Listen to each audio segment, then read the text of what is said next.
Every afternoon, Thomas the Tank Engine puffs along his branch line with Annie and Clarabel. First, they pass the watermill. Next, they come to a big farm. Then, they can see a bridge with a village nestled either side of it. This is a special place. Whenever children hear Thomas coming along, they stand on the bridge waving until he is out of sight.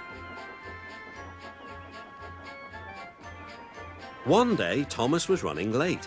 He had stopped at the signal before the bridge to talk to some new children. Percy, the green engine, was waiting too. "Hurry up, Thomas," called Percy when the signal dropped. "If you're late, the Fat Controller may get a new engine to replace you." He would never do that, thought Thomas, but he was worried. Next day, Thomas hurried along the line. Just ahead was the goods yard. There, on the platform, was an inspector waving a red flag. Next, Thomas saw some children. They were waving too. Something must be wrong, thought Thomas. This station is for goods, not passengers. "Help, Thomas, help! We are glad to see you," called the children. "Please, will you take us home?" The station master explained to Thomas's driver that the school bus had broken down and all the parents would be worried if the children were late. Thomas waited as the children walked down from the bridge. Then he took them to the next station where Bertie was waiting to take them home. When Thomas finished his journey, he was very late. He was worried that the Fat Controller might be cross with him. "I warned Thomas," puffed Percy to James.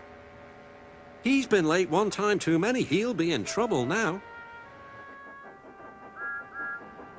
But next morning, when Thomas picked up his passengers, the Fat Controller was nowhere to be seen. "Thank goodness," sighed Thomas.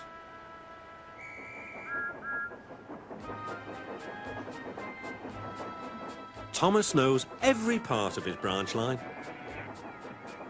Just ahead was a stretch where the hot sun had bent the rails on the track.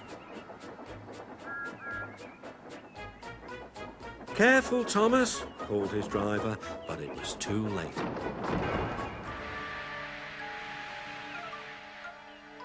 "That's done it," said his driver. "We shan't get any further today." "But what about my passengers?" asked Thomas. "Don't worry, they'll be looked after," replied his driver. While workmen repaired the line, Thomas had to shunt trucks in the yard. Bertie came to see him. "I understand you need my help again." "Yes, Bertie," replied Thomas sadly. "I can't run without my rails." Bertie set off to collect Thomas's passengers.